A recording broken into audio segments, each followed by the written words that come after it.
Hey guys, it's Miss All Wine, and we are back for part 15 of our Ivan series. I have to tell you a secret. I actually recorded these on Sunday. It's Sunday right now, but I was itching to read Ivan, so I made a post for yesterday, Monday, and now this is Tuesday's post. So, we know Ivan has some kind of plan that involves with painting and getting something up on the billboard to get Ruby into a zoo. But he doesn't know how to write human words, so we need to figure out what he's going to do. Bad guys. Most of the day I doze. In the late afternoon, Mac approaches. Bob slips under not tag. He prefers to keep a low profile around Mac. Mac's gaze falls on my pool.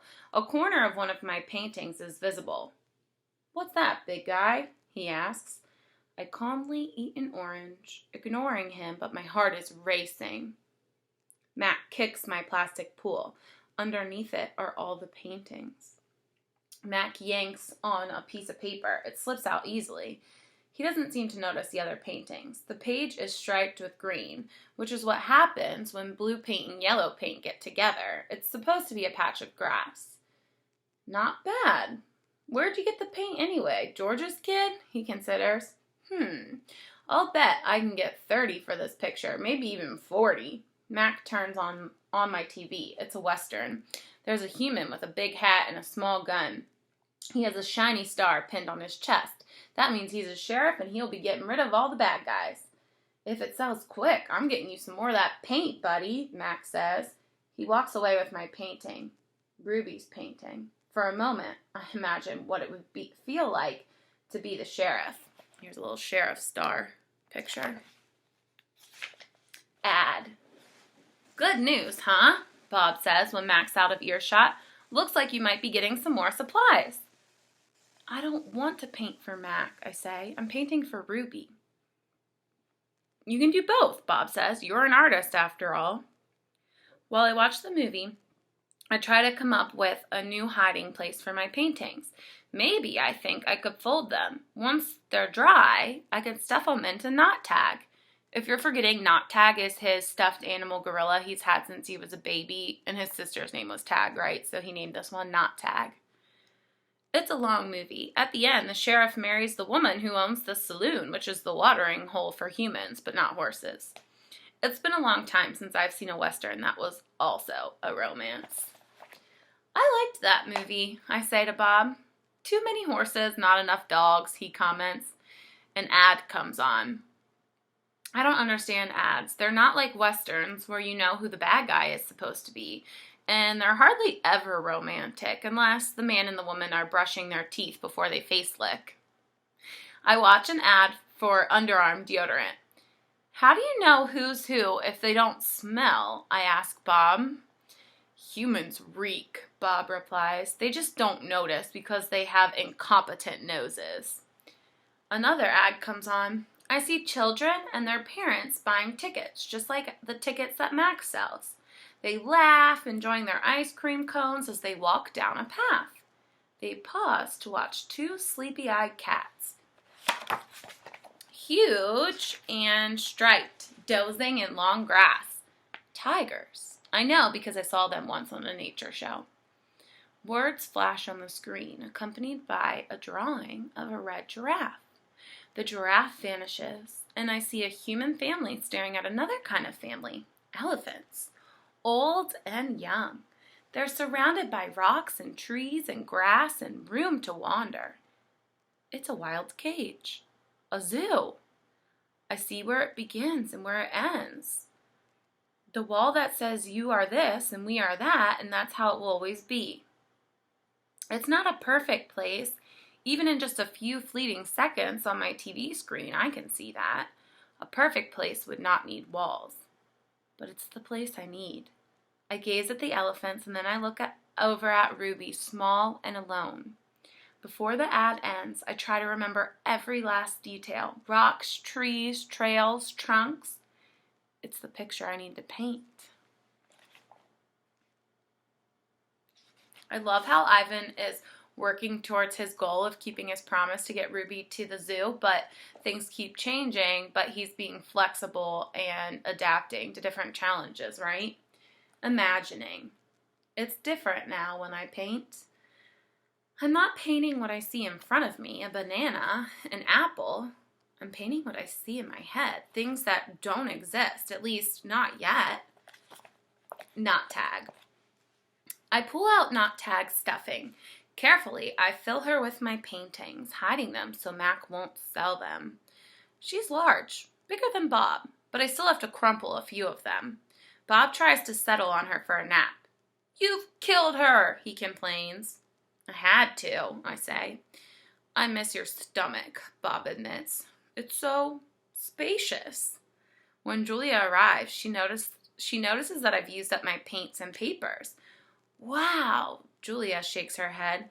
"You are one serious artist, Ivan."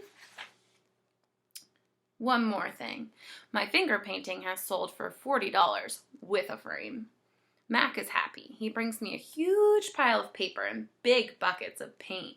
"Get to work," he says. "I paint for Mac during the day and Ruby at night. I nap when I can. But my nighttime picture isn't quite right. It's big, that's for sure. When I place all the pieces on the floor of my cage side by side, the cement is almost completely covered. But something is still missing." Bob says I'm crazy.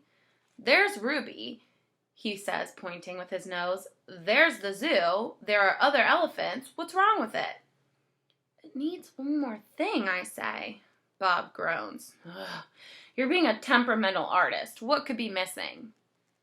There's some pictures here of Ivan working hard on his paintings, right? And then there's a picture of little baby Ruby sleeping.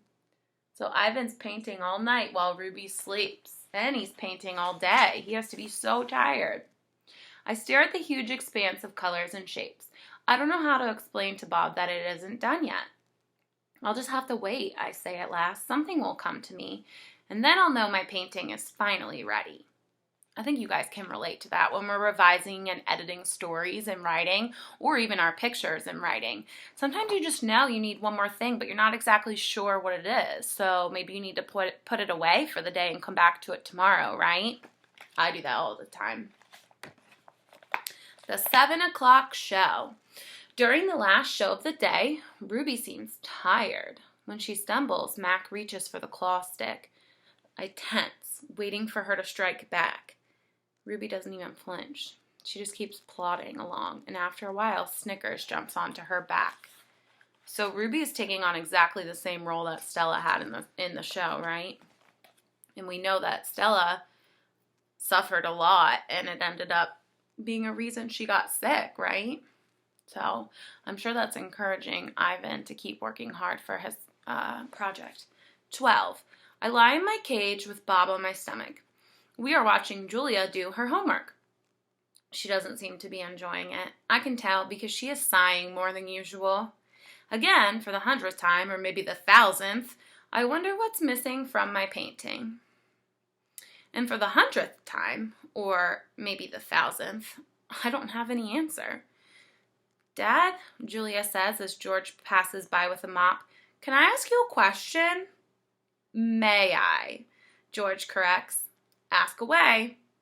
Julia glances down at the piece of paper. "What's the difference between the word spelled P-R-I-N-C-I-P-A-L and the one spelled P-R-I-N-C-I-P-L-E? The first one is the head of the school, like Miss Garcia, your principal. The second one is the belief that helps you know what's right or wrong." He smiles. "For example, it's against my principles to do my daughter's homework for her." Julia groans. "Ugh. If I'm going to be an artist when I grow up, why do I have to know how to spell?" With a laugh, George heads off. Poor Julia, I think. Gorillas get by just fine without learning how to spell. All those endless letters, those sticks, those circles, those zigzags, filling up books and magazines, billboards and candy wrappers. Words. Humans love their words. I leap up. Bob goes flying straight into my pool. A word. "You know how I feel about wet feet," Bob yells. He scrambles out of the water, shaking each foot in dismay. I look out my window at the billboard. I can still hear Mac's voice in my head as I read. Come to the Exit 8 Big Top Mall and Video Arcade, home of the one and only Ivan Mighty Silverback. I count to 12 and then I count again just to be sure. It's getting good. But I think I'm going to have to stop us there. So Ivan's realizing, right, that he is going to have to learn how to spell something. So this is a good spot to stop. So I want you to be thinking until tomorrow, what could Ivan be trying to spell to add to his picture? What's going to get his message across that he wants to get baby Ruby to a zoo? Think about that. I'll see you guys tomorrow. Bye.